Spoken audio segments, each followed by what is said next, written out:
Astaghfirullahaladzim, astaghfirullahaladzim, astaghfirullahaladzim. Allahumma salli ala Sayyidina Muhammad wa ala Sayyidina Muhammad. Allahumma salli ala Sayyidina Muhammad wa ala Sayyidina. Allahumma salli ala Sayyidina Muhammad. Allahumma salli ala Sayyidina Muhammad wa ala Sayyidina Muhammad. Allahumma salli ala Sayyidina Muhammad. Adam, Idris, Nuh, Hud, Saleh, Ibrahim, Lut, Ismail, Ishaq, Yaqub, Yusuf, Ayyub, Shu'aib, Musa, Harun, Zulkifli, Dawud, Sulaiman, Ilyas, Ilyasa, Yunus, Zakaria, Yahya, Isa, wal akhiru khatimul anbiya, Muhammad al-Mustafa. Assalamualaikum warahmatullahi wabarakatuh. Kita mulakan majlis ilmu kita pada pagi yang berbahagia ini dengan membaca Ummul Kitab ila hadratin Nabil Mustafa Rasulillah sallallahu alaihi wasallam wa ala alihi wa ashabihi al-kiramil Fatihah. A'udzu billahi minasyaitonir rajim. Bismillahirrahmanirrahim. Alhamdulillahi rabbil alamin. Ar-Rahmanir Rahim. Maliki yaumiddin. Iyyaka na'budu wa iyyaka nasta'in.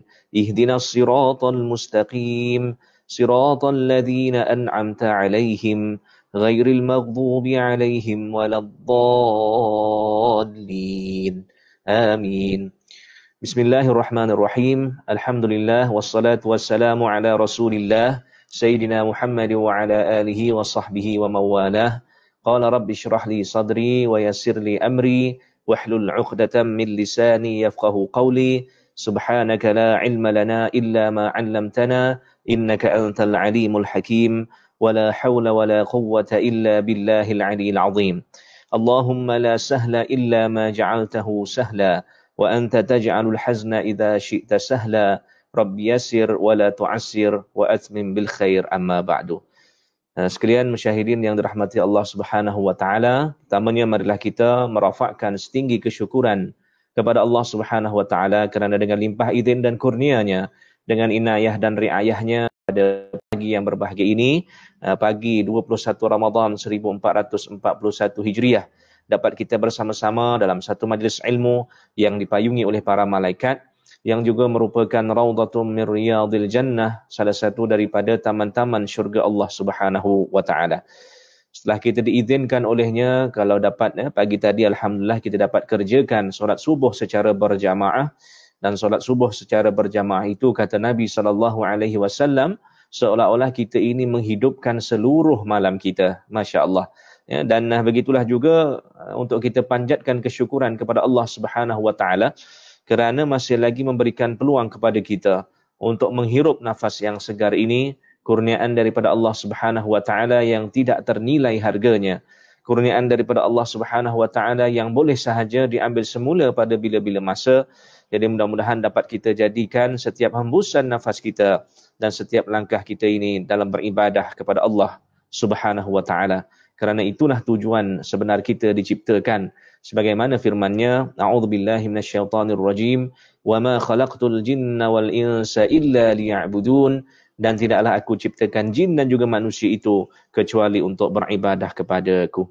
Apa khabar sedang musyahidin yang dirahmati Allah? Mudah-mudahan terus dalam perlindungan Allah Subhanahu wa taala, dan sedar ataupun tidak kita sudah masuk ke hari yang ke-21. Kalau kita kirakan, masya-Allah, betapa pantasnya masa berlalu, dan inilah antara apa kita panggil sebagai akhir zaman. Apabila masa itu kita akan rasakan berlalu dengan begitu pantas. Setahun kita ibaratkan seperti sebulan sahaja. Sebulan itu ibarat seminggu. Seminggu itu ibarat sehari. Sehari barangkali macam 1 jam sahaja. Manakala setiap jam yang berlalu itu ibarat detik-detik yang berlalu. Ya? Jadi maknanya mudah-mudahan Allah Subhanahu wa taala kurniakan kepada kita kesempatan, ruang dan juga peluang dengan masa yang Allah Subhanahu wa taala kurniakan ini untuk kita manfaatkan dengan sebaiknya. Antaranya alhamdulillah pagi ini kita mulakan pagi kita dengan apa? Dengan kita solat subuh, sahur tadi alhamdulillah, mudah-mudahan semua dapat sahur. Kalau yang dah terlajak tu nak buat macam mana tak? Kalau dah terlajak jangan pula makan juga. Jadi kenalah bertahan. Namun begitu kalau kita lihat kita tekankan di sini bahawa yang namanya sahur itu adalah satu perkara yang sangat baik. Bukan sahaja dari sudut kemampuan fizikal kita untuk berpuasa, bahkan Allah Subhanahu wa taala berfirman, "Wabil asharihum yastaghfirun." Bahawa golongan yang mendapat keredaan Allah adalah mereka itu siapa? Antaranya ialah mereka yang beristighfar pada waktu sahur. Jadi maknanya waktu sahur ni, kalau kita sebut maknanya sahur ni bukan sekadar cerita tentang makan tu, tetapi juga menceritakan perihal waktunya. Yang kalau kita lihat kira-kira barangkali lebih kurang 1/5 terakhir daripada malam, lebih kurang begitu ya. Baik, sedang musyahidin yang dirahmati Allah Subhanahu wa taala, dan juga Nabi telah berpesan kepada kita, tasahharu fa inna fis suhuri barakah. Bersahurlah kamu kerana pada sahur itu terdapatnya barakah. Jadi barakah itu macam mana? Ziyadatul khair, bertambah-tambahnya kebaikan dan sebagainya. Sidang musyahidin yang dirahmati Allah Subhanahu wa taala. Jadi dengan hari yang berbaki ini, insya-Allah Allah Subhanahu wa taala, mudah-mudahan Allah panjangkan umur kita, dapat kita panggil mencari Lailatul Qadar, begitu juga dapat kita menghidupkan malam-malam Ramadan yang terakhir ini dengan pelbagai amalan. Mudah-mudahan Allah Subhanahu wa taala terima amalan kita, dan di fasa yang terakhir yang dipanggil sebagai apa? Fasa dhaman, fasa pembebasan daripada api neraka, itqum minan nar.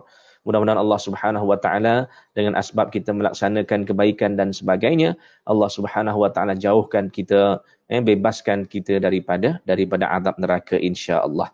Sidang musyahidin yang dirahmati Allah Subhanahu wa taala. Pada pagi ini insya-Allah kita akan berkongsi tentang salah seorang nabi yang Allah Subhanahu wa taala sebutkan dalam Al-Quran. Bahkan ini juga termasuk dalam kategori 25 orang rasul yang Allah sebutkan dalam Al-Quranul Karim yang sering kita nasyidkan, bermula daripada Nabi Adam alaihi salam sampailah kepada Nabi Muhammad sallallahu alaihi wasallam. Dan nabi yang kita nak ceritakan pada pagi ini ialah Nabi Harun alaihi salam. Orang Arab panggil Harun, orang Melayu panggil Harun, Kalau orang putih pula panggil apa? Orang putih dipanggil Aaron, dia kata. Aaron. Jadi nama-nama Nabi ni, tengoklah lidah yang menyebutnya. Tapi kalau kita nak ambil yang paling fasih, yang paling betul, sudah tentulah sebagaimana yang disebutkan dalam Al-Quranul Karim. Jadi barangkali kalau nak namakan anak ke, ataupun kita nak bagi cadangan pada orang dan sebagainya, kalau hendak mengambil nama-nama Nabi, eloknya untuk kita ambil daripada sebagaimana yang disebutkan dalam Al-Quranul Karim. Sebab apa tuan-tuan dan rahmati Allah Subhanahu wa taala, kalau kita ikut bahasa yang lain, contoh macam kita ni, orang Melayu ni masih lagi lah banyak lagi sebutannya itu banyak kepada Arab ya. Kalau kita lihat nama-nama Nabi dan sebagainya, memang itulah yang kita sebutkan. Kalau orang sebut Arab sebut Ibrahim, kita pun sebut Ibrahim juga. Cuma lidah kita ni barangkali lidah Melayu, kita tak panggil Ibrahim, kita panggil Ibrahim, ya. Itu sebutan sajalah. Cuma kalau kita lihat di apa bahasa yang lain, nama-nama Nabi ni agak berbeza. Contohnya dalam bahasa Inggeris, nama Nabi Harun ni kita sebut tadi Aaron. Kalau Nabi Musa, Moses, kan? Kalau Nabi siapa lagi tuan-tuan rahmati Allah Subhanahu wa taala, ada Nabi Yunus, dipanggil Yohanes, ataupun kalau kita lihat yang kadang-kadang kita pun pelik juga, ada seorang nama Nabi ni bila diinggriskan langsung tak ada ciri-ciri macam yang Arab tu yang asal contohnya siapa? Nabi Yahya. Nabi Yahya ni tuan-tuan rahmati Allah Subhanahu wa taala, kalau kita cari dalam bahasa Inggeris memang kita tak jumpa. Tapi Yahya itu biasanya disebut dalam bahasa Inggeris sebagai John, Entah mana datang John tu, Allahu a'lam. Baik, sidang musyahidin yang dirahmati Allah Subhanahu wa taala. Jadi kita nak cerita tentang Nabi Harun alaihi salam, ya. Sebelum kita pergi lebih jauh, kita nak tengok dulu background kepada Nabi Harun alaihi salam. Nabi Harun alaihi salam ini kalau kita lihat adalah merupakan saudara kandung kepada Nabi Musa alaihi salam. Maknanya kalau kita lihat Nabi Harun ini dilahirkan sebelum Nabi Musa. Ada yang menyatakan 3 tahun sebelum Nabi Musa, ada juga yang menyatakan lebih kurang 4 tahun sebelum Nabi Musa alaihissalam. Jadi kalau ikut pangkatnya, Nabi Harun ini abang kepada Nabi Musa alaihissalam. Dan kalau kita lihat Barangkali kita pernah terdengar kisah ataupun yang sebagaimana disebutkan dalam Al-Quran bahawa kita tahu Nabi Musa dan Nabi Harun ini mereka tinggal di Mesir, ya, mereka dilahirkan di Mesir, dan kita tahu pada ketika itu yang berkuasa adalah Fir'aun. Fir'aun yang kita tahu yang disebutkan dalam Al-Quran, yudhabbihuna abna'ahum wa yastahyuna nisa'ahum. Mereka ini ataupun Fir'aun ini dengan kuasanya pada ketika itu, apabila mendapat mimpi yang menyatakan bahawa akan ada nanti api yang akan membakar akan rumah-rumah di kalangan orang-orang Qibti ataupun keturunan Fir'aun, tetapi bagaimana rumah-rumah orang Bani Israel yang tinggal di Mesir pada ketika itu tidak terusik pun oleh api tersebut. Jadi apabila ditanyakan kepada apa kita panggil tukang-tukang tilik ahli nujum, kata Piramli, maka mereka menyatakan, oh tuanku, ini tak boleh dibiarkan ni. Ini maknanya akan ada di kalangan Bani Israel nanti yang akan memusnahkan kekuasaan tuanku ni. Lebih kurang begitulah tuan-tuan, ya. Maka apabila dikatakan demikian dengan penuh kepercayaan, maka Fir'aun telah memerintahkan supaya anak-anak lelaki di kalangan Bani Israel yang baru dilahirkan hendaklah dibunuh. Yudhabbihuna abna'ahum. Anak lelaki dibunuh, manakala kalau anak perempuan dibiarkan hidup. Jadi berlalulah dikri ataupun perintah itu selama beberapa ketika. Namun kita tahu bahawa yang namanya Bani Israel itu di Mesir, mereka ini adalah merupakan golongan yang dipanggil istilahnya barangkali lah kalau boleh kita katakan second class lah pada ketika itu. Maksudnya apa? Kebanyakan mereka ini dijadikan sebagai hamba-hamba kepada orang-orang Qibti, penduduk asal Mesir. Ya, maknanya kalau kita lihat mereka ni dijadikan buruh kasar, buruh kasar dan sebagainya, tidak diberikan kedudukan yang sepatutnya, ya, ataupun kita tidak mereka itu diberikan apa yang kita panggil sebagai barangkalilah kerakyatan dan sebagainya, privilege ataupun kemudahan-kemudahan seperti mana orang Qibti yang merupakan penduduk asal Mesir. Baik.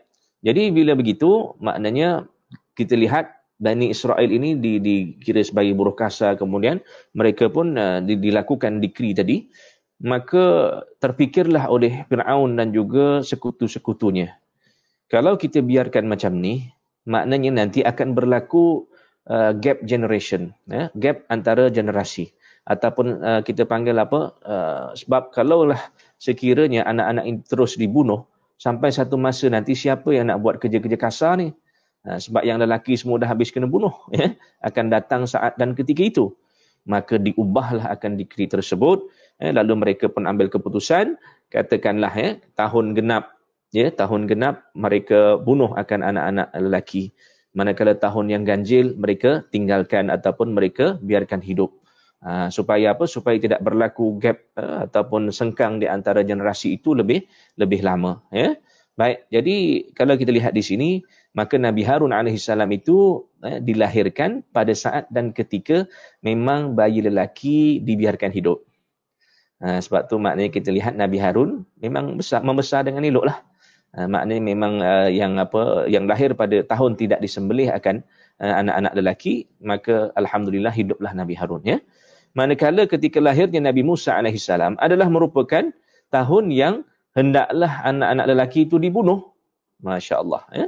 Jadi dengan sebab itu kalau kita lihat kisah Nabi Musa yang telah pun diceritakan sebelum ini, bagaimana Allah Subhanahu Wa Taala selamatkan Nabi Musa alaihissalam dan ahli keluarganya, sekalipun Fir'aun telah pun menyusun akan strategi, menyusun akan segala tindakan dan sebagainya supaya dapat melindungi akan kekuasaan Fir'aun, tetapi wa makaru wa makarallah wallahu khairul makirin. Mereka merancang sedemikian. Allah Subhanahu Wa Taala juga Maha Perancang, tetapi ingatlah Allah Subhanahu Wa Taala itulah perancang yang sebaik-baiknya, kan? Jadi maknanya akhirnya Allah Subhanahu Wa Taala izinkan Nabi Musa bukan sekadar hidup, tuan-tuan rahmati Allah, tetapi hidup di dalam istana Nabi, di dalam istana Fir'aun, laknatullah. Ini tuan-tuan yang dirahmati Allah, lebih kurang macam tu ceritanya, ya. Baik, jadi Nabi Harun alaihissalam ini pun membesar, dan kita tahu bahawa dalam Al-Quranul Karim, bila menceritakan tentang Nabi Harun ini, biasanya memang akan digandingkan dengan Nabi Musa alaihissalam.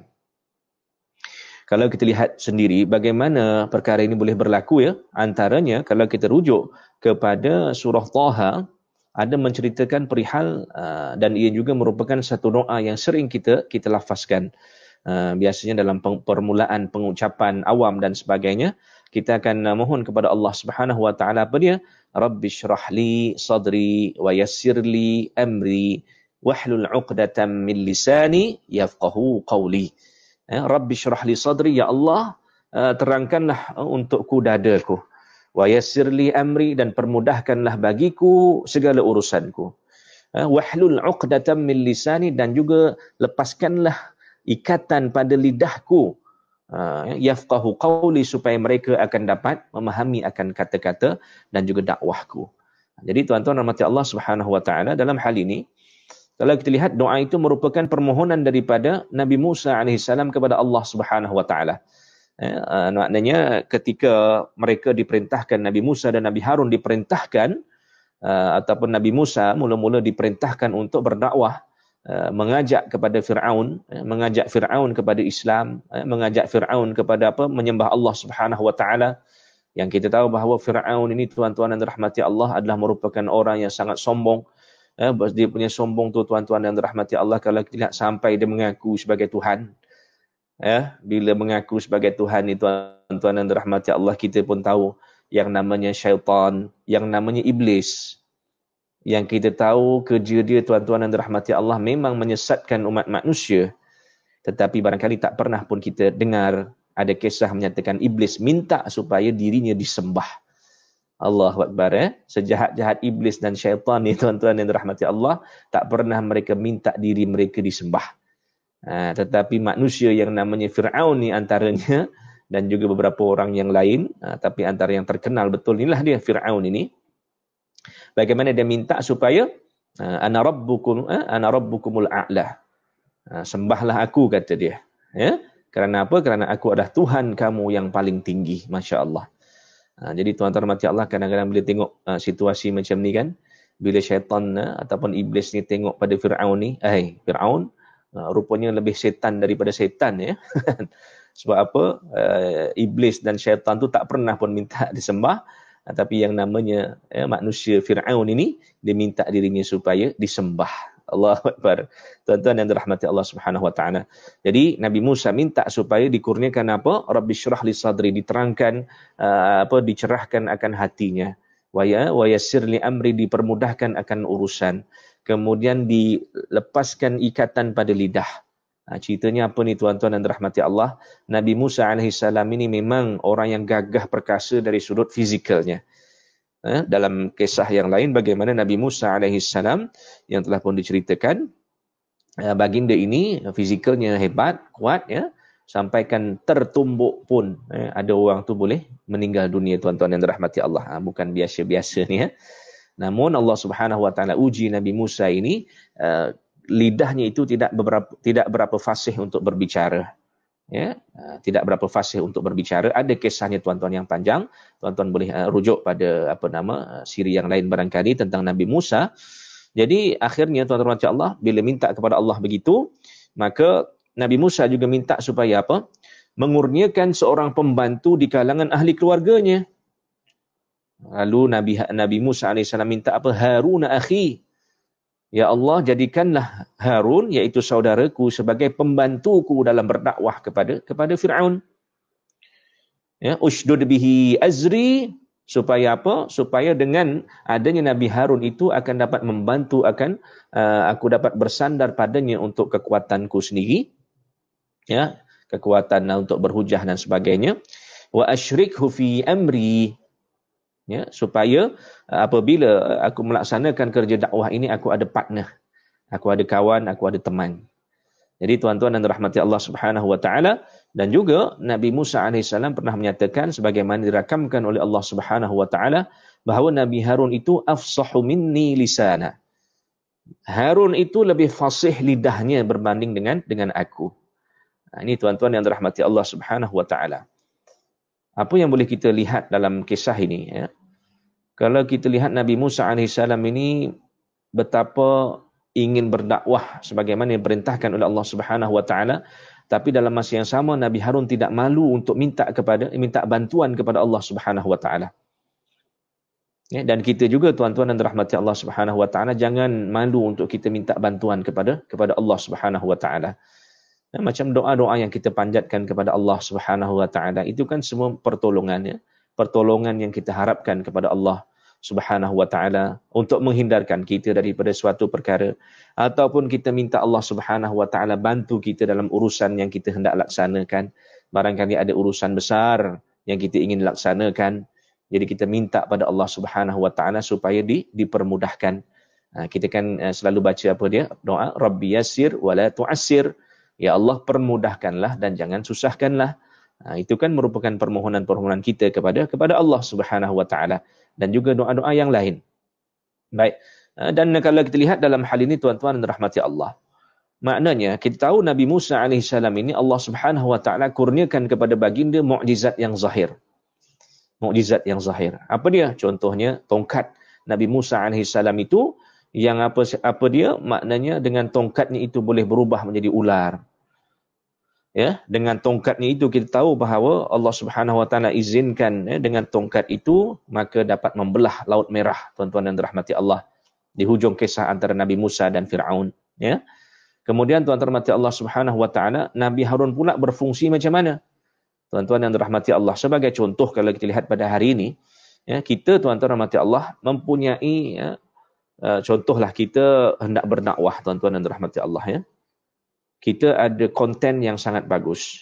Kita ambil daripada Quran, kita ambil daripada hadis, kita ambil daripada kata para ulama, kita ambil daripada qiyas dan sebagainya, ya. Alhamdulillah kita punya hujah tu dari on paper, tuan-tuan rahmati Allah, memang cukup hebat, tersusun, moleklah, ya. Tapi tuan-tuan dan dirahmati Allah Subhanahu wa taala, barangkali sekiranya bahan itu molek dah, bahan itu cantik dah, tetapi penyampaian kita tuan-tuan dan dirahmati Allah tidak menepati, ataupun kita tidak ada teknik-teknik, ataupun kita tidak ada satu skills, ya, kemahiran-kemahiran yang boleh kita ajak, ya. Contohnya kemahiran public speaking, kemahiran untuk menarik audience dan sebagainya. Tuan-tuan dan rahmati Allah Subhanahu wa taala, barangkali sebaik mana pun apa bahan itu, barangkali tidak memberi kesan sebagaimana yang kita harapkan. Ya.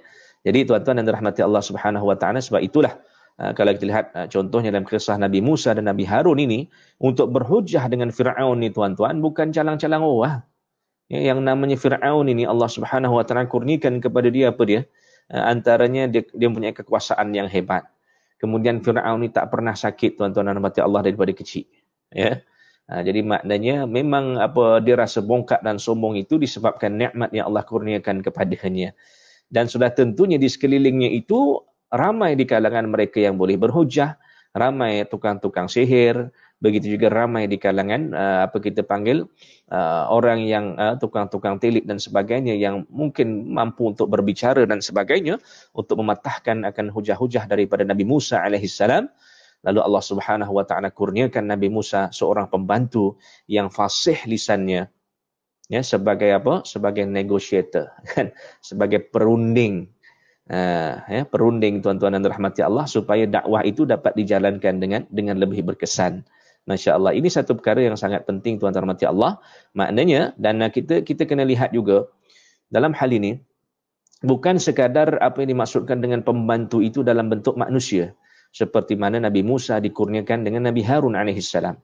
Tetapi juga kita lihat dalam konteks hari ini, barangkali yang kita sebut tadilah presentation kita macam mana, penampilan kita macam mana, kemudian kita panggil apa tuan-tuan Allah Subhanahu wa taala, sekarang ni kan zaman apa kita panggil teknologi tinggi dan sebagainya.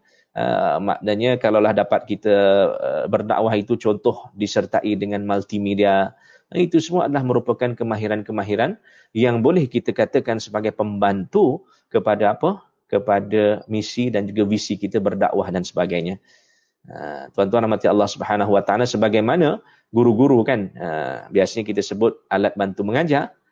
Jadi maknanya kalau kita lihat apa yang kita sebut tadi, mukjizat dan juga dikurniakan Nabi Harun alaihissalam, itu semua adalah merupakan, kita boleh panggil barangkali alat bantu hidayah, supaya Firaun itu mendapat hidayah daripada Allah Subhanahu wa taala.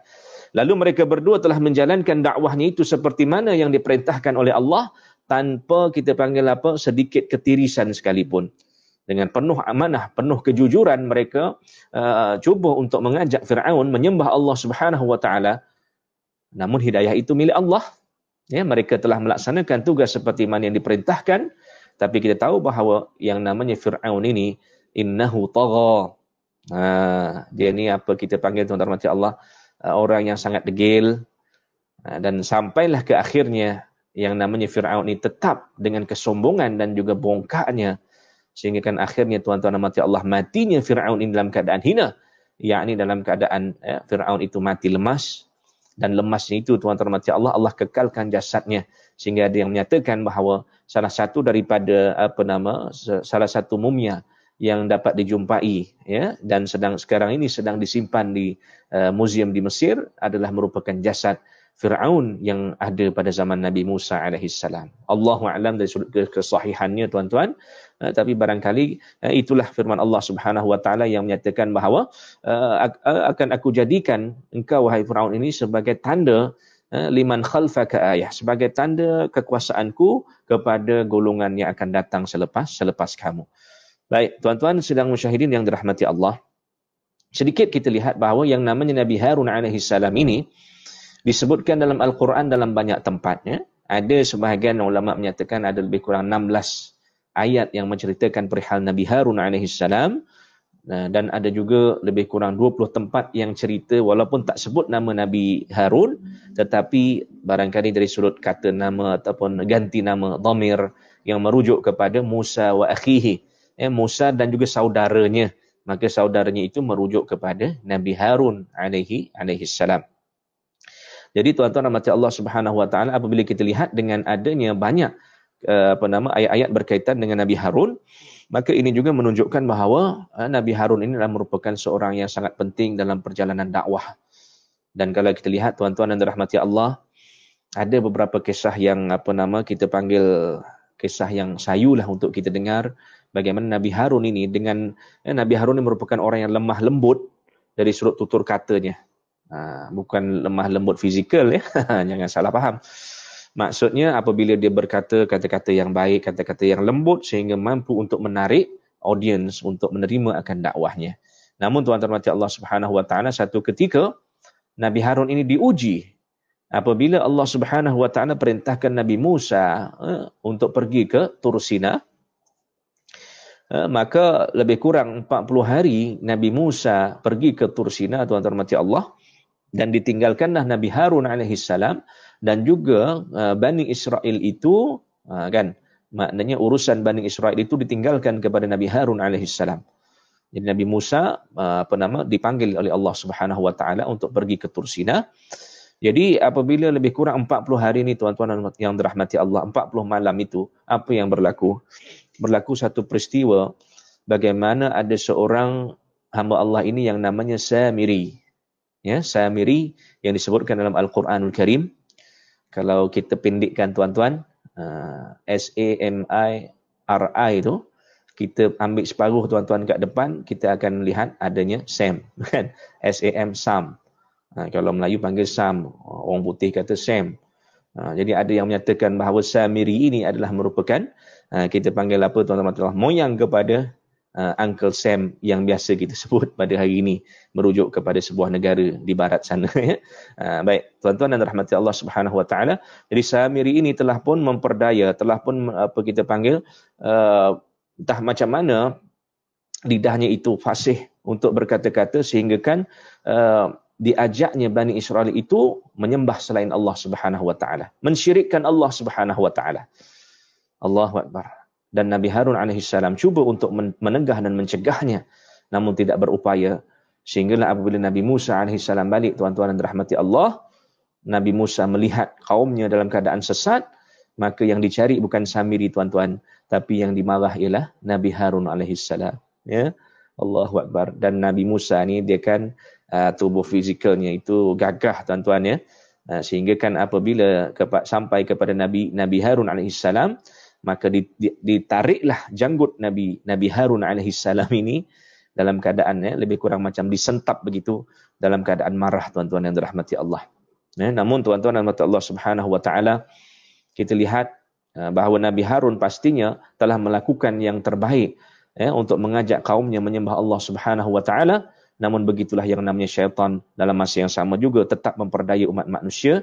Lalu akhirnya sebahagian daripada mereka itu sesat, sebahagiannya itu tak mahu mengikut akan petunjuk Allah Subhanahu wa taala, dan namanya Samiri itu akhirnya bagaimana dihalau daripada Bani Israel, dan Allah Subhanahu wa taala telah pun menghukum Samiri itu dengan apa, tuan-tuan Allah, satu musibah, iaitu la misas, an yaqul la misas.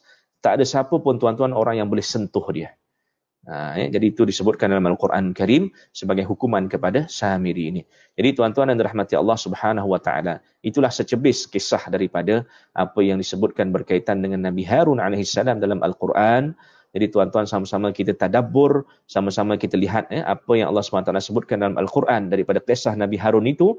Pastinya ada kebaikan-kebaikan yang boleh kita ambil, kebaikan-kebaikan yang boleh kita kongsikan kepada saudara-saudara kita, kepada anak-anak kita, untuk melihat bahawa kefasihan lidah ataupun kita panggil skills, soft skills, apa kita panggil kemahiran insaniah itu juga adalah merupakan satu keperluan kepada kita. Maknanya barangkali dengan kelulusan akademik sahaja semata-mata tidak mencukupi untuk kita mendepani akan saingan di sana dan sini. Jadi kita perlu kepada soft skills itu, kemahiran-kemahiran insaniah yang lain, untuk menjadikan kita ini akan sentiasa relevan setiap masa dan ketika, insya-Allah. Jadi mudah-mudahan itu dapat kita jadikan sebahagian bekalan kita dalam misi dakwah kita, insya-Allah Subhanahu wa taala. Bismillahirrahmanirrahim. Alhamdulillahirabbil alamin. Wassalatu wassalamu ala sayyidina Muhammadin asyrafil anbiya'i wal mursalin wa ala alihi wa sahbihi ajma'in. Allahumma ja'al jam'ana hadha jam'an marhuma wa tafarruqana min ba'dihi tafarruqan ma'suma. Rabbi zidna ilma warzuqna minka fahma. Ya Allah, jadikanlah perhimpunan kami pada pagi ini sebagai perhimpunan yang dirahmati, dan perpisahan selepas ini sebagai perpisahan yang terpelihara. Akhirkanlah umur kami dengan kesudahan yang baik, dengan kalimah tayyibah la ilaha illallah Muhammadur Rasulullah. Barikillahumma lana fi syahri Ramadan. Barikillahumma lana fi syahri Ramadan. Barikillahumma lana fi syahri Ramadan. Allahumma innaka afuwun tuhibbul afwa fa'fu anna ya karim. Rabbana atina fid dunya hasanah wa fil akhirati hasanah wa qina adzaban nar. Wa sallallahu ala sayyidina Muhammad wa ala alihi wa sahbihi wa sallam. Walhamdulillahi rabbil alamin. Taqabbalallahu minkum. Mohon maaf segala kesilapan. Stay at home. Saya mohon undur diri. Aqulu qawli hadza. Wassalamualaikum warahmatullahi wabarakatuh. آدم إدريس نوح هود صالح إبراهيم لوط إسماعيل إسحاق يعقوب يوسف أيوب شعيب موسى هارون ذو الكفل داود سليمان إلياس إلياسع يونس زكريا يحيى عيسى والآخر خاتم الأنبياء محمد المصطفى.